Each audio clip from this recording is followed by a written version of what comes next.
Hello students, कैसे हैं आप सब। आशा है सभी खुश और स्वस्थ होंगे। आज हम कक्षा 11वीं की आरोह पुस्तक का पाठ 1 नमक का दरोगा करेंगे। इसका पहला भाग हम कर चुके हैं। पहले भाग में हमने पढ़ा कि वंशीधर नमक विभाग में दरोगा के पद पर कार्यरत हो जाते हैं। वो एक ईमानदार दरोगा है जो घूस नहीं लेता और कानून का सख्ती से पालन करता है। जमींदार अलोपीदीन नमक का गैर कानूनी व्यापार करता है। उसकी गाड़ियां हैं वो कानपुर नमक ले जाते वक्त वंशीधर के इलाके में से गुजरती है। तब वंशीधर उन्हें पकड़ लेता है। अलोपीदीन द्वारा 40,000 रुपये तक की रिश्वत के लिए भी वह मना कर देता है और उसे गिरफ्तार कर लेता है। गिरफ्तारी के समय जमींदार अलोपीदीन वो मूर्छित होकर गिर पड़ते हैं। अब इससे आगे का हम भाग 2 में पढ़ते हैं। दुनिया सोती थी पर दुनिया की जीभ जागती थी। सवेरे देखिए तो बालक वृद्ध सबके मुंह से यही बात सुनाई देती थी। जिसे देखिए वही पंडित जी के इस व्यवहार पर टीका टिप्पणी कर रहा था। निंदा की बौछारें हो रही थी, मानो संसार से अब पापी का पाप कट गया।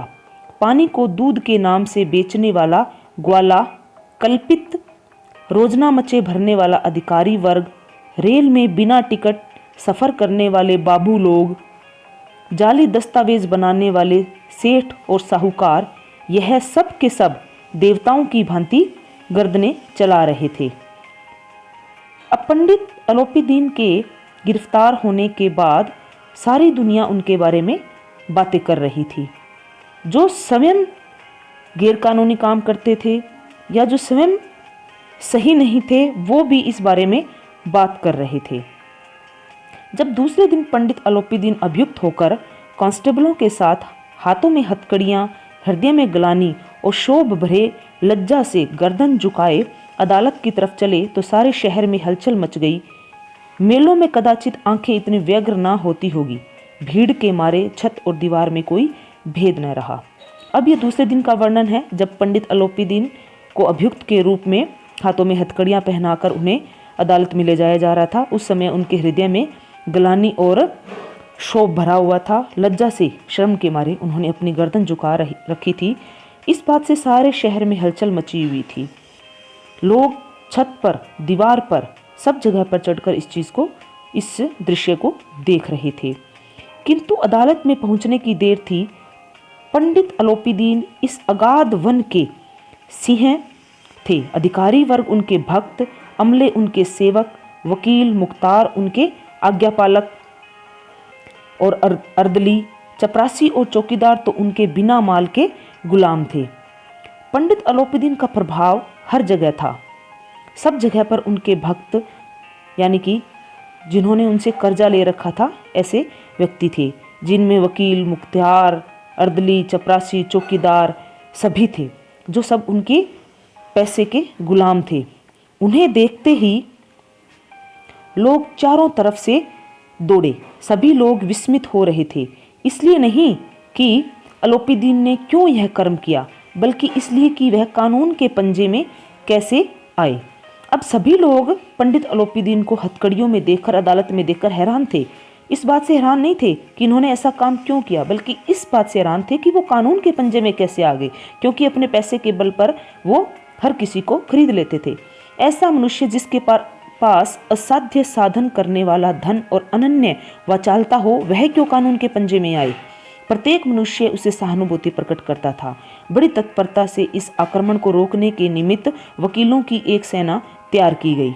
न्याय के मैदान में धर्म और धन में युद्ध ठन गया। वंशीधर चुपचाप खड़े थे। उनके पास सत्य की सिवा न कोई बल था, न स्पष्ट भाषण के अतिरिक्त कोई शस्त्र। गवाह थे किंतु लोभ से डांवाडोल। अब पंडित अलोपीदीन के लिए वकीलों की एक बहुत बड़ी फौज खड़ी होगी जो उन्हें बचाने के कार्य में लग गए थे। अब जो न्याय का मैदान था वो अब धर्म और धन के बीच खड़ा हो गया था। पंडित अलोपीदीन के पास धन था जिसके बल पर वो धर्म को, न्याय को खरीदने की कोशिश कर रहा था, लेकिन वंशीधर के पास तो सिर्फ सत्य था। सत्य के अलावा उनके पास कुछ भी नहीं था। कुछ गवाह थे लेकिन वो भी लोभ में पड़ गए थे, अर्थात पंडित अलोपीदीन ने उन्हें भी खरीद लिया था। यहाँ तक कि मुंशी जी को न्याय भी अपनी ओर से कुछ खींचा हुआ दिख पड़ता था। वह न्याय का दरबार था, किंतु उसके कर्मचारियों पर पक्षपात का नशा छाया हुआ था। किंतु पक्षपात और न्याय का क्या मेल? जहाँ पक्षपात हो वहाँ न्याय की कल्पना भी नहीं की जा सकती। मुंशी के जो उन्हीं के महकमे के जो आदमी थे, जो कर्मचारी थे, उन्होंने भी उनके साथ पक्षपात किया, अर्थात वो भी पंडित अलोपीदीन के पैसे के लालच में आ गए। अब जहाँ पर पक्षपात हो वहाँ न्याय हो ही नहीं सकता, क्योंकि न्याय तो उन लोगों ने खरीद लिया था। मुकदमा शीघ्र ही समाप्त हो गया। डिप्टी मजिस्ट्रेट ने अपनी तजवीज़ में लिखा, पंडित अलोपीदीन के विरुद्ध लिए गए प्रमाण निर्मूल और भ्रमात्मक है। वह एक बड़े भारी आदमी हैं। यह बात कल्पना के बाहर है कि उन्होंने थोड़े लाभ के लिए ऐसा दुस्साहस किया हो। अब जो फैसला है वो पंडित अलोपीदीन के पक्ष में आ रहा था, क्योंकि न्याय को खरीद लिया गया था। इसलिए मजिस्ट्रेट ने अपने जो फैसला है उसमें लिखा कि पंडित अलोपीदीन के विरुद्ध जितने भी प्रमाण मिले हैं वो सभी भ्रम पैदा करने वाले हैं, निर्मूल है, अर्थात उनका कोई मूल ही नहीं है। वो एक बड़े आदमी हैं, इसलिए इस बात की हम कल्पना भी नहीं कर सकते कि उन्होंने ऐसा तुच्छ काम, ऐसा छोटा सा काम जिसमें बहुत थोड़ा लाभ हो, ऐसा कुछ काम उन्होंने किया भी होगा। अर्थात नमक को गैरकानूनी रूप से ले जाने का काम उन्होंने किया भी होगा, इस बात में संशय है। यद्यपि नमक के दरोगा मुंशी वंशीधर का अधिक दोष नहीं है, लेकिन यह बड़े खेद की बात है कि उसकी उदंडता और विचारहीनता के कारण एक भले मानुष को कष्ट झेलना पड़ा। हम प्रसन्न हैं कि वह अपने काम से सजग और सचेत रहता है, किंतु नमक से मुकदमे की बढ़ी हुई नमक हलाली ने उसके विवेक और बुद्धि को भ्रष्ट कर दिया।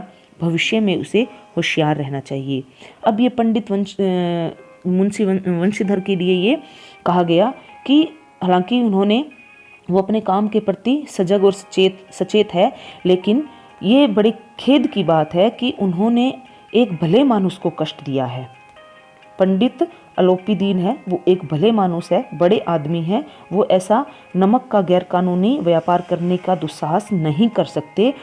इसलिए पंडित अलोपीदीन को इस मुकदमे से बाहर किया गया और मुंशी वंशीधर को एक वार्निंग देकर, एक होशियार रहने की हिदायत देकर छोड़ा गया।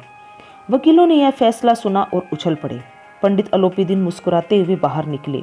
स्वजन बांधवों ने रुपयों की लूट की। उदारता का सागर उमड़ पड़ा। उसकी लहरों ने अदालत की नींव तक हिला दी। जब वंशीधर बाहर निकले तो चारों ओर से उनके ऊपर व्यंग्य बाणों की वर्षा होने लगी। चपरासियों ने झुक झुक कर सलाम किए, किंतु इस समय एक एक कटु वाक्य, एक एक संकेत उनकी गर्वाग्नि को प्रज्वलित कर रहा था।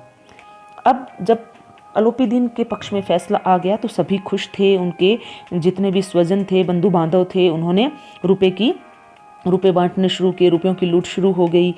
लेकिन जब वंशीधर बाहर निकले तो उनके ऊपर लोगों ने कटाक्ष किए, उनके ऊपर व्यंग्य बाणों की वर्षा की।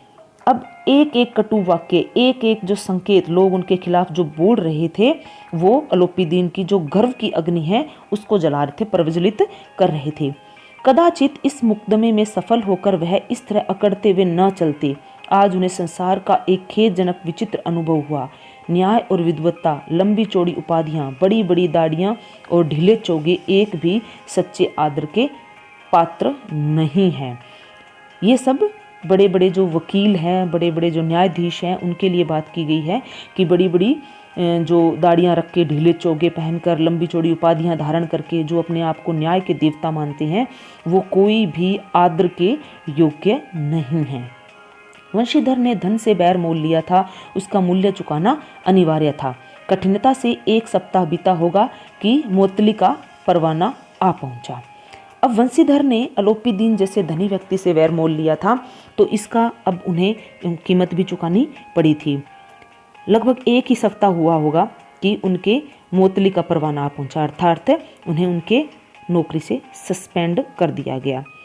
कार्यपरायणता का दंड मिला। उन्होंने अपने कर्तव्य का अच्छी तरह से पालन किया था, लेकिन उन्हें उस चीज़ का दंड मिला।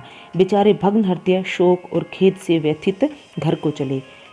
बूढ़े मुंशी जी तो पहले से ही कुड़बुड़ा रहे थे कि चलते चलते इस लड़के को समझाया था, लेकिन इसने एक न सुनी। सब मनमानी करता है। हम तो कलवार और कसाई के तगादे सहें, बुढ़ापे में भगत बनकर बैठे और वहाँ बस वही सूखी तनख्वाह। हमने भी तो नौकरी की है और कोई ओहदेदार नहीं थे, लेकिन काम किया, दिल खोल कर किया, और आप ईमानदार बनने चले हैं। घर में चाहे अंधेरा हो, मस्जिद में अवश्य दिया जलाएंगे। खेद, ऐसी समझ पर पढ़ना लिखना सब अकारथ गया। इतने थोड़े ही दिनों बाद जब मुंशी वंशीधर इस दुरावस्था में घर पहुंचे तो बूढ़े पिताजी ने समाचार सुना तो सिर पीट लिया। अब वंशीधर के पिता जो बूढ़े मुंशी थे वो अपने बेटे पर बहुत ज़्यादा गुस्सा हो रहे थे।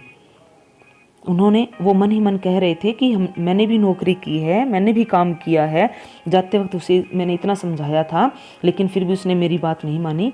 इसे तो ईमानदारी का भूत चढ़ा हुआ है। सब कुछ छोड़ छाड़ कर अब इसको घर आना पड़ गया। बोले, जी चाहता है कि तुम्हारा और अपना सिर फोड़ दूं। बहुत देर तक पछता कर हाथ मलते रहे। क्रोध में कुछ कठोर बातें भी कही, और यदि वंशीधर वहां से टल न जाते तो अवश्य ही यह क्रोध विकट रूप धारण करता। अब वंशीधर के घर पहुंचने पर उनके पिता ने उन्हें बहुत बुरा भला कहा। बहुत समय तक वो उसे कुछ खरी खोटी बातें हैं वो सुनाते रहे। फिर वंशीधर वहां से चले गए तो ये बात वहीं टल गई, वरना क्रोध कोई विकट रूप धारण कर सकता था। वृद्धा माता को भी दुख हुआ। जगन्नाथ और रामेश्वरम यात्रा की कामनाएं मिट्टी में मिल गई। पत्नी ने तो कई दिनों तक सीधे मुंह बात भी नहीं की। इसका अर्थ है कि घर के जो सभी लोग हैं वो वंशीधर के खिलाफ हो गए थे। सभी ने वंशीधर का ही सारा कसूर निकाला कि उसे ऐसा, पंडित अलोपीदीन के साथ ऐसा नहीं करना चाहिए था। जिसका सारा नुकसान है वो वंशीधर को ही उठाना पड़ा। इसी प्रकार एक सप्ताह बीत गया। संध्या का समय था। बूढ़े मुंशी जी बैठे राम नाम की माला जप रहे थे। इसी समय उनके द्वार पर सजा हुआ रथ आकर रुका। हरे और गुलाबी पर्दे, पचीहे बैलों की जोड़ी, उनकी गर्दनों में नीले धागे, सींगे पीतल से जड़ी हुई, कई नौकर लाठियां कंधों पर रखे साथ थे। मुंशी जी अगवानी को दौड़े। देखे तो पंडित अलोपीदीन है। अब एक सप्ताह का समय ही बीता था कि पंडित अलोपीदीन मुंशी वंशीधर के घर पहुंचे, पूरे ठाट बाट के साथ। उनका सजा हुआ रथ था जिसमें पछिए बैलों की जोड़ी थी, जिनके गर्दनों में नीले धागे बंधे थे, जिनके सींग पीतल से जड़े हुए थे, और कई नौकर उनके साथ लाठियां लिए हुए थे। झुक कर दंडवत की और लल्लो चप्पो की बात करने लगे। हमारा भाग्य उदय हुआ जो आपके चरण इस द्वार पर आए। जब पंडित अलोपीदीन उनके घर पहुंचे तो बूढ़े मुंशी जी है वो उनकी आवभक्त करने लगे, उनके चरणों में प्रणाम करने लगे और कहने लगे कि आप हमारे द्वार पर आए तो हमारा जो भाग्य है, जो किस्मत है वो उदय हो गई। आप हमारे पूज्य देवता है, आपको कौन सा मुख दिखाएं। मुंह में तो कालिख लगी हुई है, किंतु क्या करे, लड़का अभागा है, कपूत है, नहीं तो आपसे क्यों मुंह छिपाना पड़ता। ईश्वर निसंतान चाहे रखे पर ऐसी संतान ना दे। अब बूढ़े मुंशी जी है वो अपने बेटे वंशीधर को कोस रहे हैं अलोपीदीन के सामने कि आप जैसे देवता के साथ इसने दुश्मनी मोल ली तो हमारा लड़का ही अभागा है, कपूत है। भगवान चाहे हमें निसंतान रख लेता लेकिन ऐसी औलाद ना देता। अलोपीदीन ने कहा, नहीं भाई साहब, ऐसा ना कहिए। मुंशी जी ने चकित होकर कहा, ऐसी संतान को और क्या कहूँ। अलोपीदीन ने वात्सल्यपूर्ण स्वर में कहा, कुल दीपक और पुरुषों की कीर्ति उज्जवल करने वाले संसार में ऐसे कितने धर्मप्राण मनुष्य है जो धर्म पर अपना सब कुछ अर्पण कर सके। अब अलोपीदीन ने अपने स्वर में वात्सल्य भरकर कहा कि ये वंशीधर जैसा कुल दीपक है वो इस संसार में कहीं नहीं मिलेगा, जो धर्मपरायण भी है, जो धर्म पर अपना सब कुछ अर्पण कर रहा है। पंडित अलोपीदीन ने वंशीधर से कहा, दरोगा जी, इसे खुशामद न समझिए। खुशामद करने के लिए मुझे इतना कष्ट उठाने की जरूरत न थी। उस रात को आपने अपने अधिकार बल से मुझे अपनी हिरासत में लिया था, किंतु आज मैं स्वेच्छा से आपकी हिरासत में हूँ। मैंने हजारों रईस और अमीर देखे, हजारों उच्च पदाधिकारियों से काम पड़ा, किंतु मुझे परास्त किया तो आपने। मैंने सबको अपना और अपने धन का गुलाम बनाकर छोड़ दिया। मुझे आज्ञा दीजिए कि आपसे कुछ विनय करूं।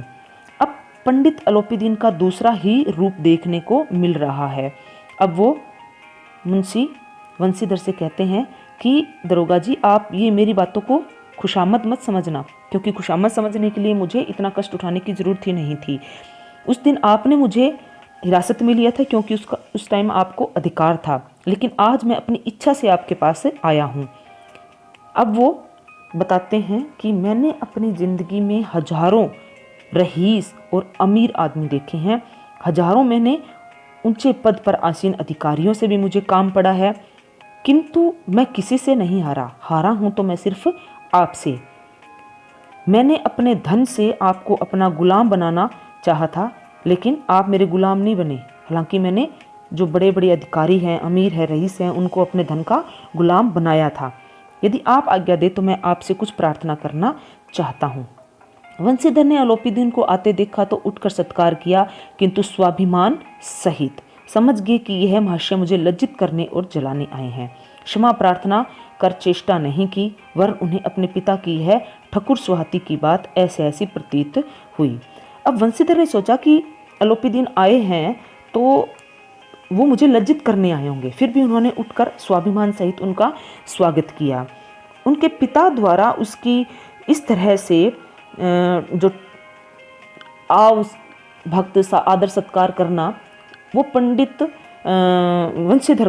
मुंशी वंशीधर को ये सारी चीज़ें अच्छी नहीं लग रही थी, लेकिन फिर भी उन्होंने घर आए मेहमान का स्वागत किया। पर पंडित जी की बातें सुनी तो मन की मैल मिट गई। पंडित जी की ओर उड़ती हुई दृष्टि से देखा, सद्भाव झलक रहा था। गर्व ने अब लज्जा के सामने सिर झुका दिया। शर्माते हुए बोले, यह आपकी उदारता है जो ऐसा कहते हैं। मुझसे तो कुछ अविन्य हुई है, उसे क्षमा कीजिए। मैं धर्म की बेड़ी में जकड़ा हुआ था, नहीं तो वैसे मैं आपका दास हूँ। जो आज्ञा होगी वह मेरे सिर माथे पर। अब पंडित जी की बातें सुनकर मुंशी वंशीधर की जो मन में जो मैल भरा हुआ था उनके प्रति, वो भी अब धुल गया था। उन्होंने अब विनयपूर्वक पंडित अलोपीदीन से कहा कि ये आपकी उदारता है। हालांकि जो मैंने किया था वो मैंने धर्म के वश होकर किया था, उस समय मैं धर्म की बेड़ी में जकड़ा हुआ था, लेकिन आप मुझसे बड़े हैं, आप जो भी मुझे आज्ञा देंगे वह मेरे सिर माथे पर, अर्थात उसे मैं स्वीकार करूंगा। अलोपीदीन ने विनीत भाव से कहा, नदी तट पर आपने मेरी प्रार्थना नहीं स्वीकार की थी, किंतु आज स्वीकार करनी होगी। पंडित जी उस दिन की बात करने लगे जब उन्होंने नदी तट पर उसे बहुत सारे जो रुपए हैं वो देने की पेशकश की थी और वंशीधर ने उसे ठुकरा दिया था। तो कहते कि उस दिन आपने अस्वीकार कर दिया था, लेकिन आज आपको जो भी मैं कहूँगा वो स्वीकार करना पड़ेगा। वंशीधर बोले, मैं किस योग्य हूँ, किंतु जो कुछ सेवा मुझसे हो सकती है उसमें त्रुटि ना होगी। वंशीधर अब कहते हैं कि जो भी जिस योग्य में मैं हूँ वो काम मैं अवश्य करूँगा और उस काम में मैं बिल्कुल भी कोई भी गलती नहीं करूँगा। अलोपीदीन ने एक स्टाम्प लगा हुआ पत्र निकाला और उसे वंशीधर के सामने रखकर बोले, इस पद को स्वीकार कीजिए और अपने हस्ताक्षर कर दीजिए। मैं ब्राह्मण हूँ, जब तक यह सवाल पूरा न कीजिएगा द्वार से न हटूंगा। अब अलोपीदीन ने अपने पास से एक पत्र निकाला जिस पे कोई स्टैंप लगा हुआ था और उसको वंशीधर के सामने रख दिया और कहते कि मैं ये पद आपको देने आया हूँ, आप ये पद स्वीकार कर लीजिए और इस पर अपने साइन, अपने हस्ताक्षर कर दीजिए। कहते मैं ब्राह्मण हूँ, मैं आपके घर कुछ मांगने आया हूँ, यदि आप मुझे ये नहीं देंगे तब तक मैं यहाँ से नहीं हटूंगा, आपके घर के द्वार से मैं पीछे नहीं जाऊँगा। मुंशी वंशीधर ने उस कागज को पढ़ा तो कृतज्ञता से आंखों में आंसू भर आए। पंडित अलोपीदीन ने उनको अपनी सारी जायदाद का स्थायी मैनेजर नियत किया था। 6,000 वार्षिक वेतन के अतिरिक्त रोजाना खर्च अलग, सवारी के लिए घोड़े, रहने को बंगला, नौकर चाकर मुफ्त। कंपित स्वर में बोले, पंडित जी मुझ में इतनी सामर्थ्य नहीं है कि आपकी उदारता की प्रशंसा कर सकूं, किंतु मैं ऐसे उच्च पद के योग्य नहीं हूँ। अब मुंशी वंशीधर ने उस कागज़ को पढ़ा तो उनकी आंखों से आंसू बह निकले, क्योंकि उसमें लिखा था कि पंडित अलोपीदीन है वो मुंशी वंशीधर को अपनी सारी जायदाद का स्थायी मैनेजर नियुक्त करना चाहते हैं, जिसमें वो उसे बहुत सारा वेतन भी दे रहे हैं, 6,000 रुपये वार्षिक। इसके अलावा जो रोज़ाना का खर्च है उसके पैसे अलग से देंगे, सवारी के लिए उनको घोड़े देंगे, रहने को बंगले और नौकर चाकर सब कुछ उनको मुफ्त में दिया जाएगा। लेकिन इन सबको देखकर मुंशी वंशीधर है उन्होंने कांपती हुई आवाज़ में कहा कि पंडित जी, मैं इस लायक नहीं हूँ, मेरे में इतनी सामर्थ्य नहीं है कि मैं आपकी जो ये उदारता है, जो ये दयालुता है, इसकी प्रशंसा कर सकूं। कहते इतना ऊंचा पद पाने के मैं योग्य नहीं हूं, क्योंकि मैं बहुत साधारण आदमी हूं। अलोपीदीन हंसकर बोले, मुझे इस समय एक अयोग्य मनुष्य की ही जरूरत है। वंशीधर ने गंभीर भाव से कहा, जो मैं आपका दास हूँ, आप जैसे कीर्तिवान सज्जन पुरुष की सेवा करना मेरे लिए सौभाग्य की बात है, किंतु मुझ में न विद्या है, न बुद्धि, न वह स्वभाव जो इन त्रुटियों की पूर्ति कर देता है। ऐसे महान कार्य के लिए एक बड़े मर्मज्ञ अनुभवी मनुष्य की जरूरत है। वंशीधर ने अब उनके भावों में गंभीरता उत्पन्न होगी तो वो कहते कि आप जो कहे, आपका मैं दास हूँ, लेकिन आप जैसे इतने बड़े, इतने सज्जन आदमी की सेवा करना मेरे लिए सौभाग्य की बात होगी, किंतु जैसा आपको चाहिए वैसा मेरे में गुण नहीं है, न उतनी मेरे पास बुद्धि है, न उतनी मेरे पास विद्या है, न वैसा मेरा स्वभाव है, कि जो कमियां हैं मैं उनको पूरी नहीं कर सकता। आप इसके लिए किसी बहुत ज्ञानी और बहुत अनुभवी मनुष्य की आपको ज़रूरत है, उसके लिए कोई ज्ञानी और अनुभवी मनुष्य आप अपने कार्य के लिए रखें। अलोपीदीन ने कलम दान से कलम निकाली और उसे वंशीधर के हाथ में देकर बोले, न मुझे विद्वता की चाह है, न अनुभव की, न मर्मज्ञता की, न कार्यकुशलता की। इन गुणों के महत्व का परिचय खूब पा चुका हूँ। अब सौभाग्य और सुअवसर ने मुझे वह मोती दे दिया है जिसके सामने योग्यता और विद्वत्ता की चमक फीकी पड़ जाती है। यह कलम लीजिए, अधिक सोच विचार न कीजिए, दस्तखत कर दीजिए। परमात्मा से यही प्रार्थना है कि वह आपको सदैव वही नदी के किनारे वाला बेमुरोवत, उदंड, कठोर परंतु धर्मनिष्ठ दरोगा बनाए रखे। अब अलोपीदीन ने अपने कलमदान से कलम निकाली और वंशीधर के हाथ में देकर कहा कि मुझे कोई विद्वता की चाहत नहीं है, ना ही मुझे कोई अनुभव वाला व्यक्ति चाहिए, ना ही मुझे कार्यकुशल और मर्मज्ञ व्यक्ति चाहिए। मुझे ये इन गुणों वाले बहुत मिल चुके हैं आज तक, लेकिन अब ऐसा सौभाग्य मिला है, ऐसा सुअवसर मेरे को मिला है कि जो मोती मैं चाहता था वो अब मुझे मिल गया, आपके रूप में मुझे वो मिल गया है, जिसके आगे कोई भी योग्यता, कोई भी विद्वता है वो फीकी पड़ जाती है। इसलिए आप ये कलम लीजिए और कोई सोच विचार ना करते हुए इस कागज पर दस्तखत कर दीजिए। और परमात्मा से भी मैं यही प्रार्थना करूँगा कि आप सदा वही धर्मनिष्ठ और कार्य के प्रति समर्पित दरोगा रहे जो आप उस दिन नदी के किनारे जो मुझे मिले थे। वंशीधर की आंखें डबडबा आई। हृदय के संकुचित पात्र में इतना एहसान ना समा सका। एक बार फिर पंडित जी की ओर भक्ति और श्रद्धा की दृष्टि से देखा और कांपते हुए हाथों से मैनेजरी के कागज पर हस्ताक्षर कर दिए। अलोपीदीन ने प्रफुल्लित होकर उन्हें गले लगा दिया। अब पंडित अलोपीदीन के आग्रह को वो ठुकरा ना सके। वंशीधर की आंखें भर आई थी और उनके जो कागज जो लेकर आए थे उस पर उन्होंने साइन कर दिए, हस्ताक्षर कर दिए और बड़ी ही श्रद्धा और भक्ति की दृष्टि से उन्होंने पंडित जी को देखा और उस पर साइन कर दिए। इस प्रकार से वो उन्होंने उनके द्वारा जो मैनेजर पद के लिए लाया गया जो ऑफर है उसको स्वीकार कर लिया। अलोपीदीन ने भी खुश होकर अब उन्हें गले से लगा लिया। तो प्यारे बच्चों, आपको ये पूरा पाठ नमक का दरोगा समझ में आ गया होगा। धन्यवाद।